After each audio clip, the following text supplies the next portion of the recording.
Hey folks, how's everyone doing? We are live again with another episode of Dojo Talks.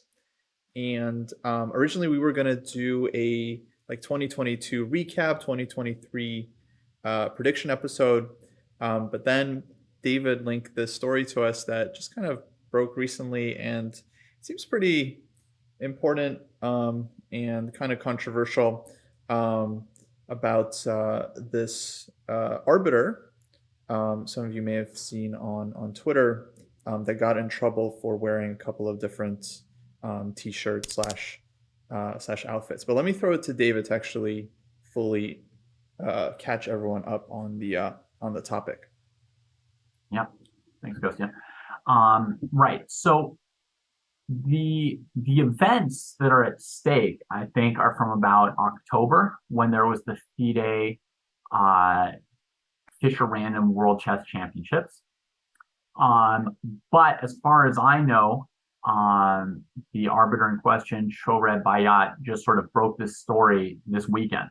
So that's why we're talking about it now. But I think the events we're talking about are from about 2.5 months ago. Am I using the wrong mic? Somebody asked. Let me just check real quick. Yes. Awesome. Thanks for the help. All right. Oh, yeah. Okay, good. Nice. That was a nice one. Chat is so useful. Thank you so much. All right. So what happened is this arbiter, Shohreh Bayat, was working at the FIDE Fisher Random World Championships, which were won by Hikaru Nakamura, and had also, Magnus Carlsen, Wesley So, Nodirbek, Abdusadarov, Jan Nepomniachtchi. It was like a pretty serious tournament other than the time control. And so she was working there, and she wore a t-shirt which had 3 words on it, right? Women, life, and freedom, I think, are the 3 words. Women, life, freedom. And after wearing that during one of the first early rounds, she was asked not to by a FIDE official. And then, she wasn't swayed by that. And then the president, Arkady Dvorkovich, asked her to change it. And according to her, she, hesitated and was upset and didn't know what to do. Then she decided to switch outfits, and she wore an outfit that was a mix of blue and yellow, kind of mirroring the Ukrainian flag colors. And then she was also asked to not wear that. They were also upset with that. And now basically she's spoken out about it because she's upset. She was shortly after that not renewed as a member of the Arbiters Commission at FIDE. She was instead offered a post on the Women's Commission, but she declined that post and apparently wanted to continue on the Arbiters Commission, which she wasn't reinvited to. It was the end of her term and commissions were being renewed, so it wasn't like a midterm firing or anything like that. It was just, and for context, FIDE mentioned that 60% of people aren't renewed in their commissions, and instead, somebody new is brought in or they're moved to another commission, etc. And now she's complaining and saying that, it was done out of political animosity against her because Dvorkovich has one set of politics which are opposed to her, and he's sort of against her, and he's the president. And one of the more salient factors in this story is that FIDE has accused her of bringing politics into chess and not being sufficiently neutral. They said David Latta, who was the first official who complained, what he said is FIDE officials need to follow political neutrality while on duty. Okay, and that was his take. So she's bringing politics into this event, and then he called it unprofessional and inappropriate. Now, what she claims is a similar thing. She thinks that, or she's made statements that it's Dvorkovich and others in FIDE who are bringing politics into FIDE because she's released a couple interviews in which she calls Dvorkovich a pawn of the Kremlin and says he's advancing Russian political goals through FIDE. Oh no, I think We've lost it. But okay, that was David giving a very neutral assessment of the situation. Okay, so in a sense, they're each accusing each other of the same thing, right? Inappropriately bringing. Okay. Oh, did you lose me? I'm sorry. Yeah, we lost connection for like 10 seconds there. Okay. Sorry. Yeah, no worries. I was close to the end. I was just trying to say that each party is accusing the other of bringing politics into chess. Hence our topic, neutrality in chess, right? Can we achieve neutrality, and how should we achieve it? Okay, good. I think that was pretty fair. I could see you really trying to be balanced there. Oh, thanks.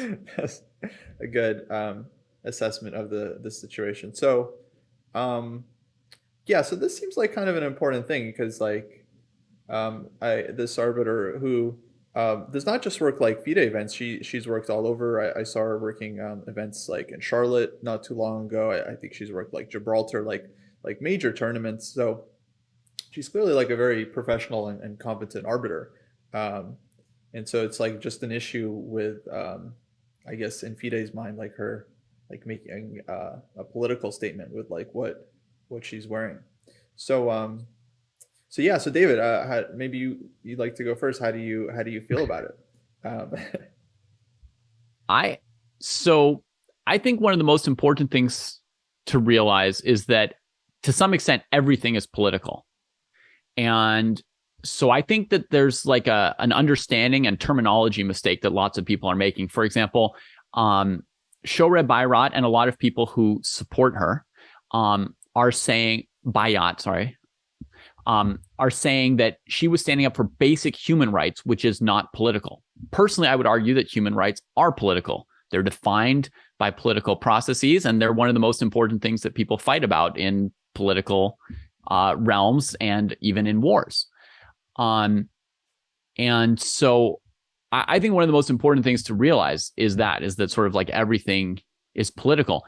In the FIDE charter, it says that FIDE is supposed to promote human rights, which I think is a political mission statement, right? Mm-hmm. So she pointed to that and said, I'm following the FIDE charter. So I think FIDE, in a sense, has a self-contradictory stance there, right? That their charter actually tells you to do something political, namely, not just like we're for human rights. It says we're supposed to promote them. It says, let's see, I've got it here. Section 4.3.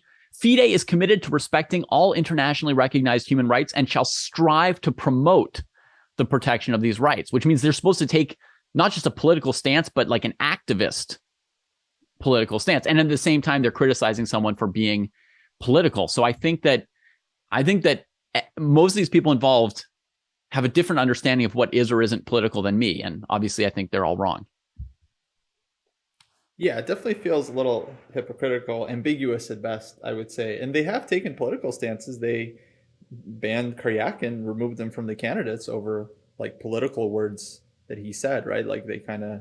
Yeah, their claim is it's about bringing the game into disrepute, but obviously it was political statements that they thought bring the game into disrepute, I guess. No, I mean, that's definitely, like by any account, that was like an anti-Russian measure to ban Karyakin, like one of their like top stars. But and whether or not they want to, I would argue they're making various decisions that are political all the time. And I'll bring up two ones which I think are obvious enough that they would probably convince most people that FIDE is engaged in political decisions. One is whether or not to let Russian players play after this invasion. One is whether or not to let the Russian team represent Russia in Olympiads and other events. Another is whether to do anything about the Iranian versus Israeli situation, where Iranian players don't play Israeli players and Israeli players keep getting forfeits. And sometimes an Iranian player plays against an Israeli player and gets in trouble when they go home or can't go home. I don't know if that's convincing, but what do you think? But so far, FIDE, they haven't done anything on the Iranian Israeli thing, right? They just ignore it. The player forfeits the game and then they just don't do anything. So they haven't really taken a stance there. I guess, yes. I guess that would again get into, I think that doing nothing is also sort of like a choice and a political move. Yeah, I mean, actually, that's definitely one of the things I've been thinking about. It's just like, yeah, when like the war broke out last year, it's like it's so visible, everyone's watching it. It's like you can't just ignore it. Like ignoring it is not being neutral about it. Ignoring Mhm. it is just letting the war proceed, letting it happen, and not trying to do anything about it. So Right. it's like, Doing nothing in general is a political choice in favor of the status quo. yeah, not just the status quo, but also just the direction that things are heading as well.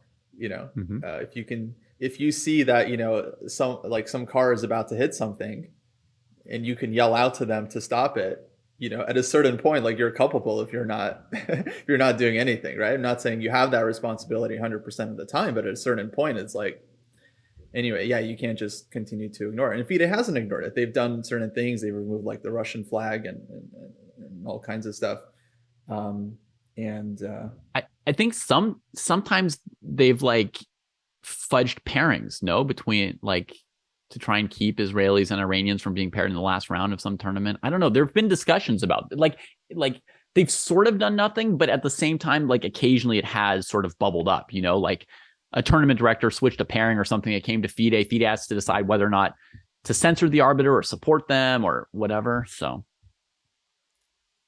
yeah, well, in general, it does make sense. I think the issue is like if you think about it like in a vacuum, of course it makes sense. Like we do want FIDE to be kind of neutral when it just comes to like political stuff, where there's just like two sides to an issue. And it's like in general, we do want arbiters to be kind of like neutral. Although I don't know, I think people should be allowed to express themselves, especially if it's like a cause. You know, it's like not everything feels like it's like an equal two sides thing. Sometimes it just feels like there's a cause and there's people that it's like need help, and it's like speaking up for them is just like a good thing. It's just like can be seen as a universally good thing.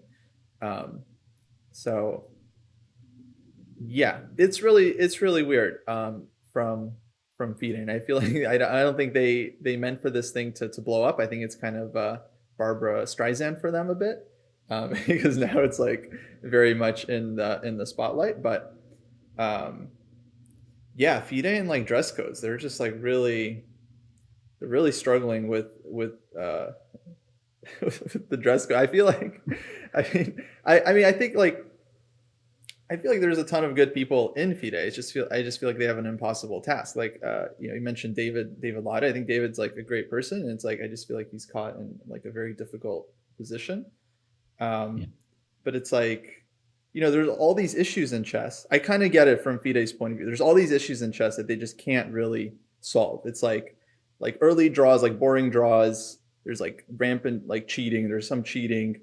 There's like Magnus Carlsen dropping out of the world championship match. It's like the world championship is like not like the classical chess is not like really a spectator sport. There's like all these like different issues that like they just can't figure out. But like the dress code, they can enforce that. They can like they can force players to like wear the proper clothes. They can force arbiters. It's like that's something that they can just kind of do and control. It's like and they can and I feel like that it's like important to the sponsors, like in their mind, like that's what they're thinking. It's like, oh, the sponsors are going to be really upset. Like the dress code's not followed, but it's just like there's so many other things. It's like that's what's kind of to me upsetting about this. That it's like that's where like the focus is. Well, on the dress code, Shore pointed out that there is no dress code for arbiters. She said if there were one, she would have followed the dress code for arbiters. That as an arbiter, she is very much about the rules and following the rules and knowing the rules. There's no rule about what she should wear, and she objects to somebody with different politics than her, Dvorkovich, just personally deciding what she can or can't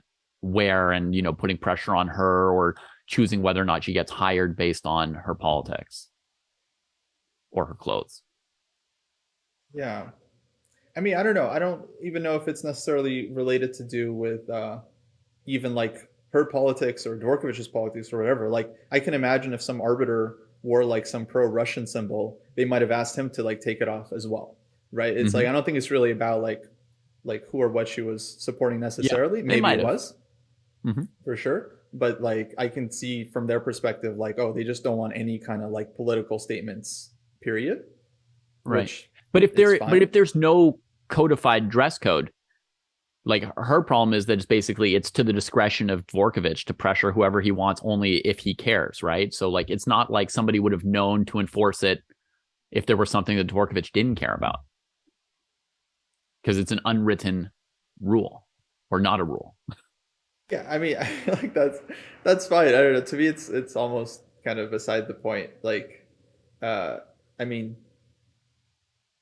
because like you can still follow the dress code and still like find a way to make, you know, like a political statement, and they would still have an issue with it, right? So we'd still be kind of back here in the same spot, I think. So I don't know. I feel like that's kind of neither here nor there. But yeah, that's FIDE's bad that they don't even have an official dress code for their arbiters. Yeah, I feel like I thought I was going to be disagreeing with you guys big time. It seems like you guys kind of like, I don't know. I actually know exactly where you're landing on this. Let me just say where I feel like the distinction in my head that goes down. Where first, I just want to say there's a prior in my history here. So there was this interesting case where a friend of mine works for the bureaucracy, got a job, the bureaucracy in the state government of New Mexico. Okay, so you're fine. And then she was told, no, you can't say anything political, even when you're not at work. Let's say at Twitter. And she's, you know, she's a very political creature. So this seemed to me, when I first encountered this issue, as like this incredible imposition to be like, no, you can't do this. As I thought about it, though, you know, in time past, and she ultimately accepted it, is this interesting thing where if you are working for an agency that has power over people, clearly it doesn't mean that you have to stop being a political person. No one can stop being political, but you're under a different obligation than the rest of us for what you say in public. I still find it interestingly controversial that she can't say stuff, but I understand the impetus for it. And what happens too is if, you know, you're not an elected person, especially, and you're just working for the government or some kind of government, such as FIDE as a government, then you have to be at least under the appearance of being neutral, and you have to strive for that appearance of being neutral. Now, I just want to say, for me, the two biggest issues in the world right now are Ukraine and Iran. Those are the two biggest ones. And I get mad at the millennials and the Gen Zs when they're just freaking out about gender all the time. I'm like, buddy, look, there's bigger things going on in the world, man. Mm-hmm. And for me, I'm in a position where I feel like I can say anything. And I would never want to take some job where I felt like I had to be neutral. It's just a terrible imposition on my life. But I understand it. I also think, like, when we think about other comparable events in sports, like every protest can be categorized as a human rights protest. Every one that I could think of, right? You have the famous one with the black gloves at the Olympics, right?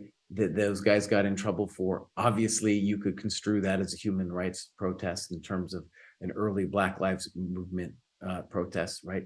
You've got dudes pulling up some kind of message on their soccer shirt for their country or something like that at the World Cup. Those guys got shot down too. I get it.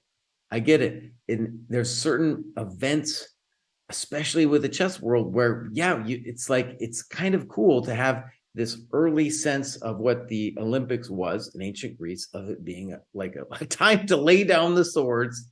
Mm-hmm. And we don't bring the swords in, and we don't bring the politics in. We're just doing this thing, especially with the chess world right now. Like, and Jesse, honestly, I'll let you keep going, but just on your example, it was illegal and basically like against God for countries to engage in warfare during the Olympics. Not just that the people who showed up would have laid down their weapons, but during the period of the Olympics, it was honoring God. It was like an important spiritual time, and your country couldn't attack, or your city-state couldn't attack another city-state while you guys were, running track and field together. So it was like a very much like politics is temporarily suspended, period. Yeah. And that's the tradition where all this grows out of, I think, in sporting events. And I think actually one of the things I think we should just acknowledge as kind of a mini miracle is that I think it's amazing, for example, that we have guys like Nepo playing people from the West at this moment, where it's like, oh, it's a pretty hot situation right now, and we're still playing chess. It's kind of a miracle. And one of the things we talked about when the whole Karyakin thing went down, right, was I was like, oh man, the chess world is going to get fractured in two. It still might be, but it's a miraculous kind of thing that we're actually still, at least at the top level, having people engage from both sides of the conflict, right? And then you think about it then from that perspective, if we value that, then that's another reason to value the arbiters being as neutral as possible, right? Mm-hmm. So, you know, I by the way, I'm totally for this woman. I like her story, everything about her, but and I like her causes, but I get it that she can't express her views at a tournament. Mm-hmm. Yeah, I mean, one way to think about it is like, imagine if she's arbiting at an event that involves, you know, an Iranian player playing against a Russian player, or a Ukrainian player playing against a Russian player, or et cetera, et cetera. Like, she's going to, there's going to be questions about whether or not she's an impartial arbiter. Yeah, absolutely. Right? I guess that's like one place where it could sort of come up. Mm-hmm. I think also, while I don't think that anyone can be completely neutral, I think that's literally impossible. I agree. Right? So I think that what you have to do is you have to create standards, and you have to be somewhat explicit about it. This is okay, this isn't. And no matter what you do, there's always going to be some gray area around your lines for your standards. But you know, you do what you can, you create some kind of standard. So I think no one can be perfectly neutral. But I think that we could say that there'd be a level of being politically active that most of us, even extreme free speech, pro-political people like me, would say that's too much. Like, I think almost everyone would have some kind of limit. Like, would you want her chanting a political slogan while Nepo's clock is ticking, you know, and he's playing against Hikaru for the world championship, right? Like, I think, and you could say like, you know, well, when are we not supposed to disturb you? When is the time to discuss the fact that people are being killed? It's important. Yes, it is important, right? Politics are very important to me.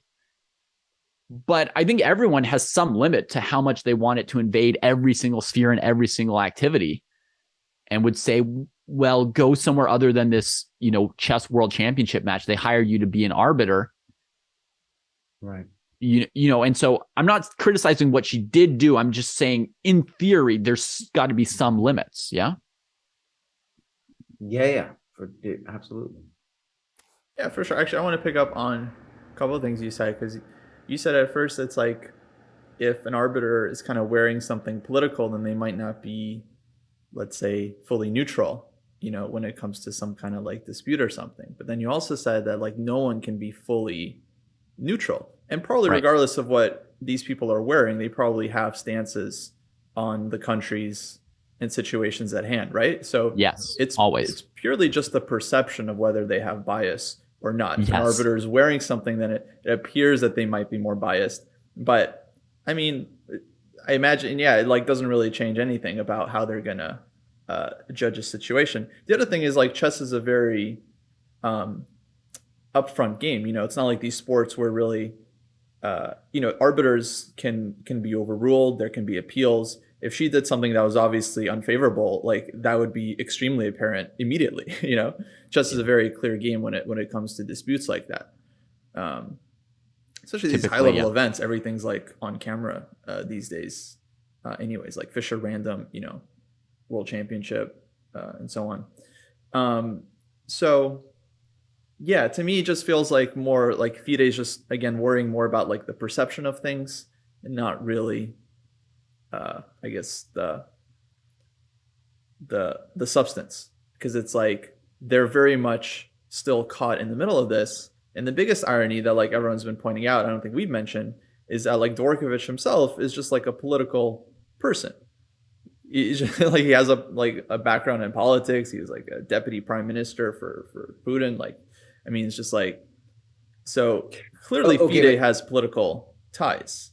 But hold on, this is the same thing happens in all government situations, that the elected have a different venue for their voice than those who are working for the elected. And that came up in my prior too, right? Like the people who are elected, they are there for their voice. They are there to spread whatever message they have. They got elected to spread that message. But the people who are working underneath them, one of the reasons they can't say anything is because their job is to be a tool of the person who got elected. Right. So it's a clear distinction in my mind that Dvorkovich, he was elected. He can honestly, he could say whatever he wants. It's a totally different situation, you know? No, I mean, but I don't quite get it. I feel like if FIDE, if their idea is that like they need to be a politically neutral organization, then the moment, you know, their president's country like gets involved in like a war with another country that's like a member of FIDE, like he needs to step down then. I mean, if the ultimate ideal is like political neutrality, there's like, if we're saying this arbiter can't be unbiased when it comes to like judging chess games, which are actually pretty simple to judge, like it's like there's a handbook and everything. Now, how can we say like Dvorkovich is going to be like an unbiased FIDE president with all that's going on, right? When choosing like where to host the world championship and what sponsors to use and so forth. I mean, with anything, he affects, the chess world, 1,000 times more than any arbiter would. Mm-hmm. Well, I'll give you another example, just very similar. So imagine you have the president of the United States. That person's elected. That person can say whatever they want. It comes at a political cost. If they say something dumb, there's a political cost. But the FBI, people working for the FBI and the CIA, they're not allowed to say whatever they want. And if they do, the storm that happens, legitimately so too. If people think that the CIA, like the Republicans now, think that the CIA or FBI are deliberately against them, if there's a prejudice in that organization or even in just one individual, they have a right to make a storm about that. Mm-hmm. And so, of course, those people in the CIA and the FBI have political opinions, but it is their job to keep those opinions as private as possible. And they have, but we're talking about we're talking about actual governments here compared to FIDE is a government. FIDE is a government. FIDE was that guy, as corrupt as the process is for FIDE's elections, that person was elected. No, but FIDE, I mean, is a government, but it's not a government of a country. It's the government of a government of an organization. Yeah. Yeah, of the chess world. And it has people who work for it. Yeah, but obviously a country is going to be inherently political. You can't separate the politics from a country. I think FIDE is inherently political too. But that's the issue, is that they're trying to say like we're trying to be anti-political.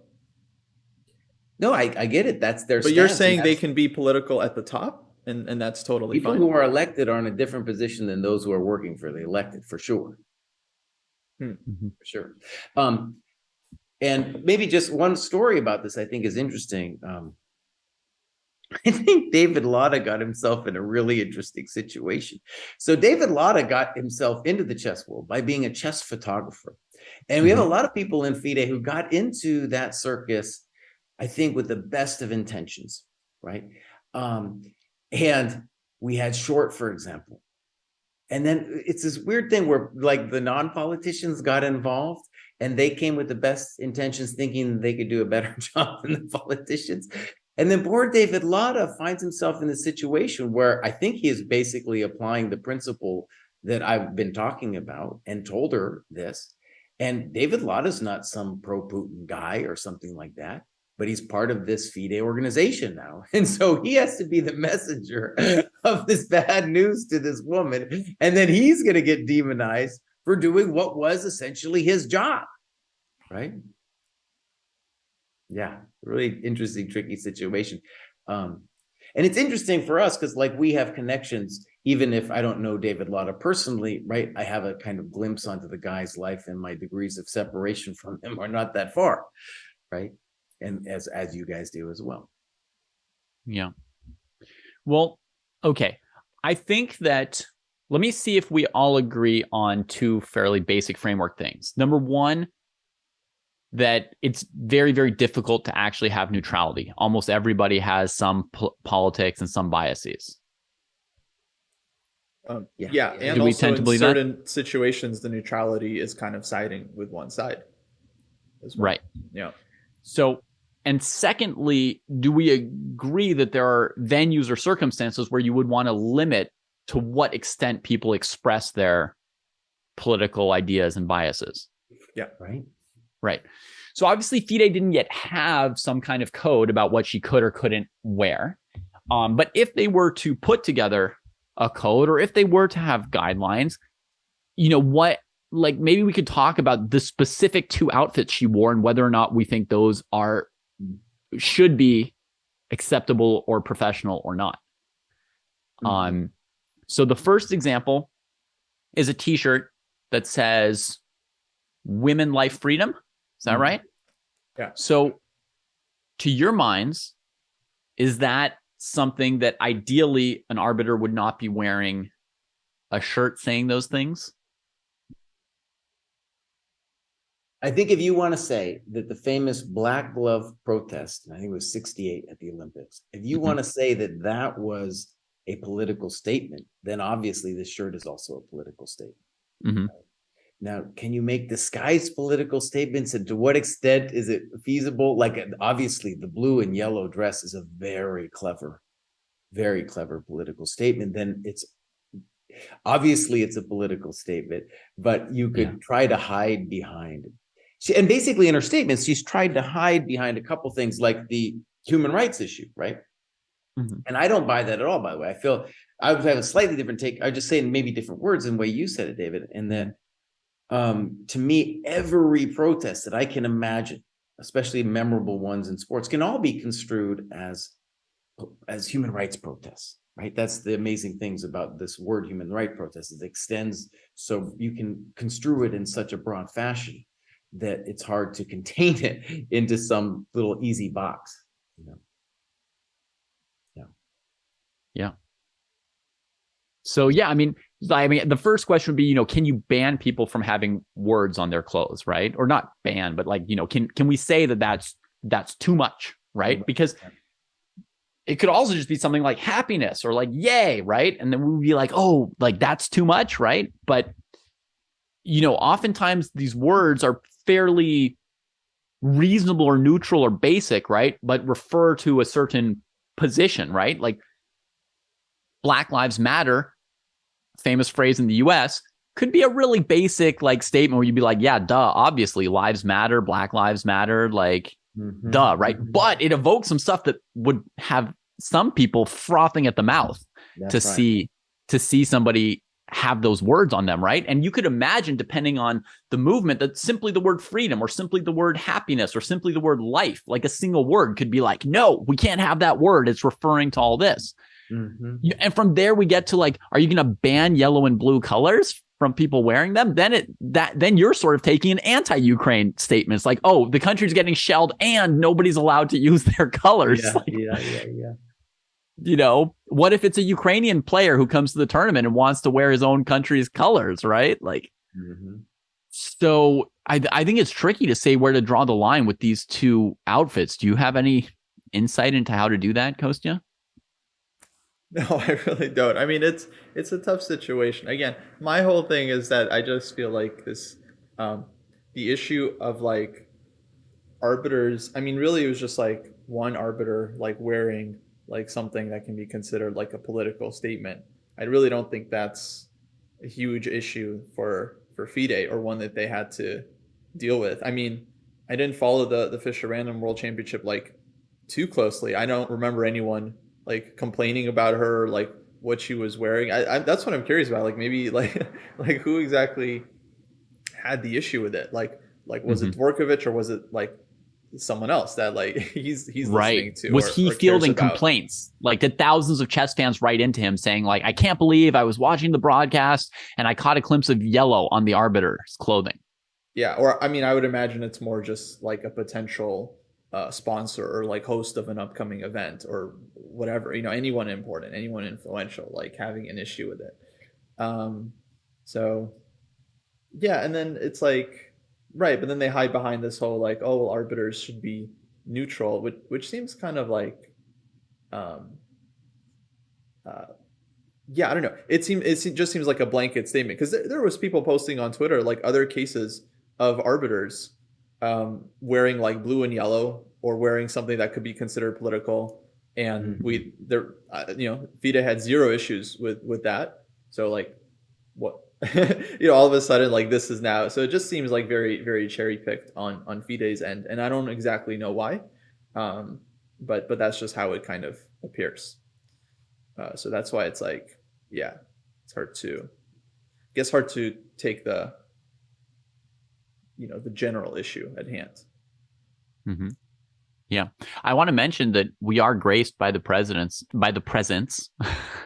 of a very, very experienced international arbiter, Chris Bird here, who's giving us his own opinions about this. And he says that, I mean, people in chat can read everything, right? But for those who listen to the podcast, I just want to paraphrase a couple contributions from him. He's saying that in general, if you take a job to be an arbiter, you're hired by somebody, you take the job as arbiter, he thinks you're willing to wear what the employer asks you to wear. So if they don't provide him a dress code, he may inquire if there is a dress code, or he may wear something really, really neutral and basic, so to speak, something that he thinks will, evoke no responses. And if he's thinking of wearing something that might evoke a response, he would check in about it. So that's our experienced arbiter perspective here on this.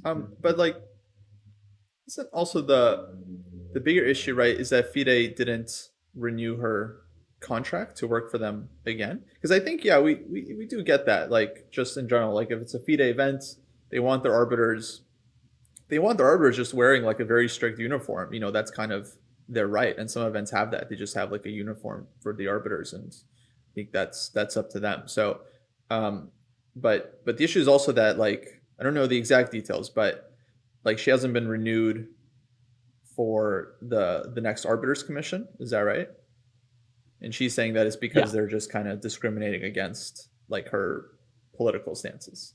Right. But it's unprovable because, half of all people don't return to their positions.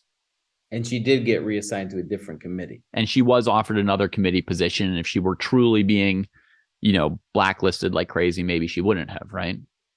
And it was the Women's Commission, which is also a pretty, the top of the heap in terms of political commissions.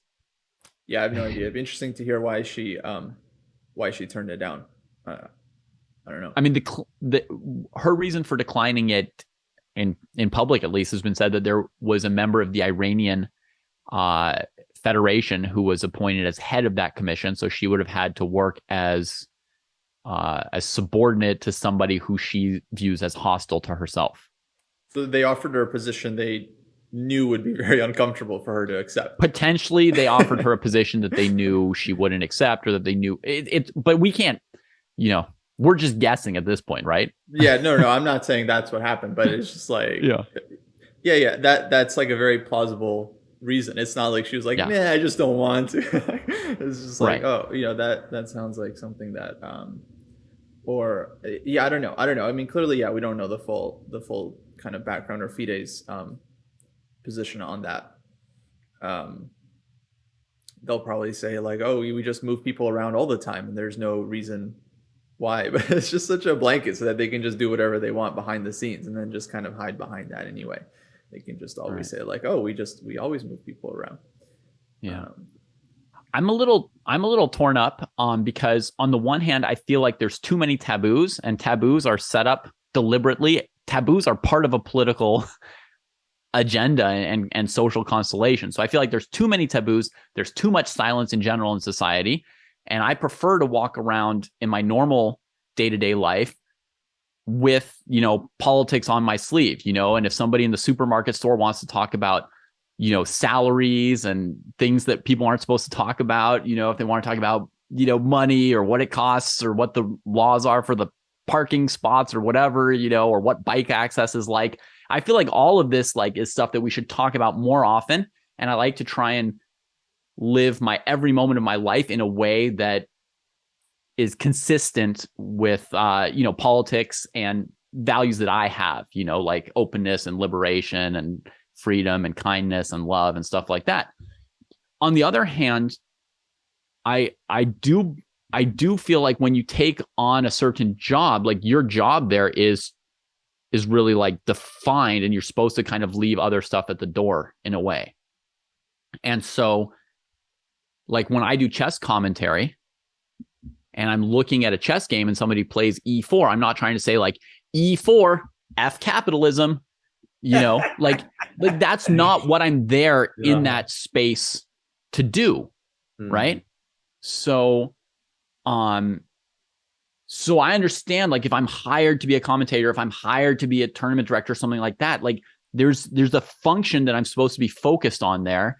And the goal is not to distract from that. At the same point, I'm used to, like, you know, if you've got something that's like, you know, really on your heart or on your chest to like get out, like I can see like walking around every day with a shirt saying, you know, I love Garfield, you know, and you really want to promote Garfield, and you want to do that with every waking moment. So it's a little tricky for me to say exactly where it would land for me on whether or not, you know, I would do something like she did. But I think I'd probably land closer to what Chris said, you know, and say like, while you're the arbiter, you just sort of wear something boring while you're arbiting. One thing I want to bring up is, I think in a lot of ways, you know, it's very interesting philosophically in terms of how, or it's a cultural question too, in terms of organizations and the way you work with them. But it also points to what we've kind of been swept under the rug since the Karyakin incident, right? Which has been like, we banned Karyakin and not the other Russian players. The Karyakin banning was already a weird, interesting decision, right? That was very hard to justify either way. If it's just a one-off, then whatever, it's just a one-off. But then, like, we haven't banned the other Russian players, then we forced them to play under this international flag, and that's been kind of going forward. And then Carlsen screwed up and abdicated. Like, I'm still mad at you, buddy. Okay, he abdicated, and now we have this ridiculous match coming up that, on a sporting level, I'm not interested in, but in terms of this thing, it's like, well, China plus Russia are now going to be basically in their part of the world for this event. Not clear that the event will ever come back from that side of the world, that the chess world could cleave, and then we're in two situations. Thank you, Carlsen. And then I don't know. But clearly what this event points to is like, FIDE was already wishy-washy in the Karyakin thing. They were wishy-washy about the flag. There's a variety of people inside of FIDE that want, and around FIDE, they want FIDE to be more proactive on the Ukrainian issue, such as Peter Heine Nielsen's shouting about it every single day on the Twitter. It's obvious. So there's a lot of pressure, obviously, for them to be more proactive. And then, of course, you've got this dude, Dvorkovich, unbelievable situation that he's at the top. I read today when I was researching this thing that he's on a committee in Russia that's like an honorary chess committee. Who else is on that committee? Sergei Shoigu. Oh, unbelievable. He's on a committee with Sergei Shoigu, the minister of death for the Russian military. Are you kidding me? It can't get more political or insane than that, right? So this guy, in a certain way, it's like, I mean, it's untenable. It's untenable, but he was elected, and here we are going forward, and we have all this wishy-washy stuff that, in a way, like what the case shows is like, if we're going to remain one chess world over the next couple years, and I'm not seeing any resolution of the Ukrainian conflict in sight, if we're going to remain a chess world, then in a way, right, it's like she has to not wear something political, i.e. by she being all arbiters. Right? We have to be able to come to some safe space where it's just about the game, or else it's never going to happen. And I realize for a lot of people, that's just inconceivable. For example, we're talking about Iranian players. Iran now, of course, producing drones for the Russian military. We're talking about Iranian players not playing Israeli players. Huge controversy. That's also been swept under the rug. But imagine forcing Ukrainian players to play Russian players. I don't know, man. And there's a lot more Ukrainian and Russian players than there are Iranian and Israeli players. So that it's going to happen, right? Especially, Jesse, since it seems like every single top Iranian woman player has defected and fled the country. Like, it seems like they just lost their top 6 or 8 players. Right. And Russia's losing a lot. Russia's bleeding players too. You're right. Yeah. Yeah, the other thing is, I mean, FIDE has already taken steps. Like, they rearranged, the FIDE, because like the FIDE women's Grand Prix or women's candidates, so that the Ukrainian players wouldn't have to face the Russian players, and they just like split them up, and it's like, and redid the pairings based on that. So which presumably was because of like complaints from like the Ukrainian federation that they didn't want their players to be forced to play against Russian players, which kind of feels understandable. I think the position of the Ukrainian federation was that the Russians shouldn't be allowed to participate. So they definitely didn't get their request. Yeah. So FIDE's response is to separate them, but like, obviously not ideal, and especially in women's chess, it's like most of the top players are like Russian or a lot of the top players are like Russian and Ukrainian. So they're gonna have to at some point like take a stance, because you might have a case where Ukrainians just start forfeiting like Iranians do, and just being unwilling to play, which would be extremely difficult for FIDE and everyone. Very, very messy situation, but it all comes from the top, right? Like, that's one of the big reasons why we're in this mess. The other is like, I feel like it's very awkward for FIDE because a lot of their money comes from Russian sponsors. It's just like very difficult for them to, I think, appear neutral on any of this stuff. Yeah. I mean, me personally, like, I think, I just wish that people were, I don't know, more intelligent and clear in their language and their understanding of the concepts, like understand that things are political, understand that human rights are political. Like, just like seeing people argue and have everything wrong is troubling to me. Like, I understand it's hard to figure out, even if you know what the terms are, it's hard to figure out exactly where the lines should be. But I feel like at minimum, people should like understand what the word political means. Well, I do like how, I mean, I feel like everything is kind of playing out somehow as it should. As Jesse was saying, like, sports have often been like an arena for political statements, and like some of the most like famous like moments in history, or like most influential moments in history, is like athletes and like their political protests. And then the federations or the organizations, they always have a problem with it. It's kind of like their role. And in a way, like FIDE, they kind of helped her cause. It was like, by taking action against her, like they forced her to come out with this. It's like a ton more people are now hearing about this story.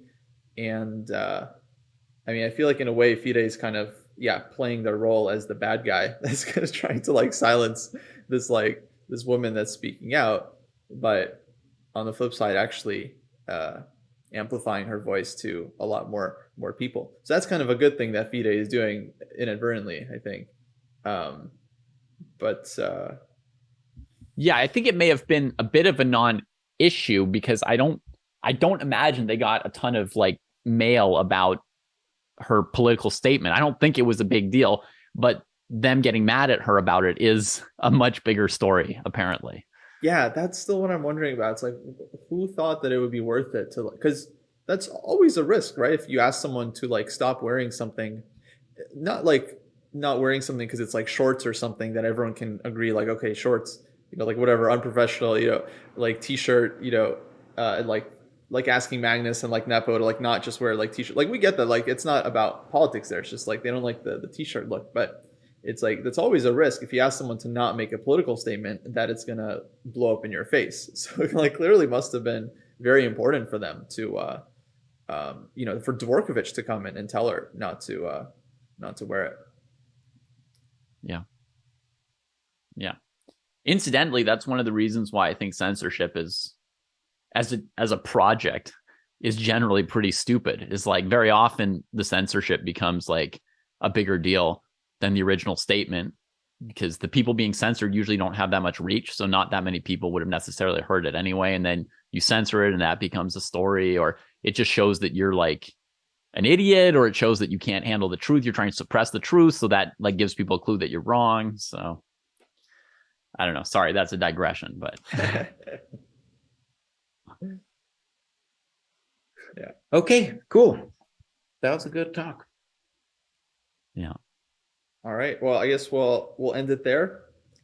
We'll keep an eye on what happens with this. It's like still like very, very fresh. But thanks to everyone who tuned in and listened, and we'll catch you folks next time. All right. All right, bye.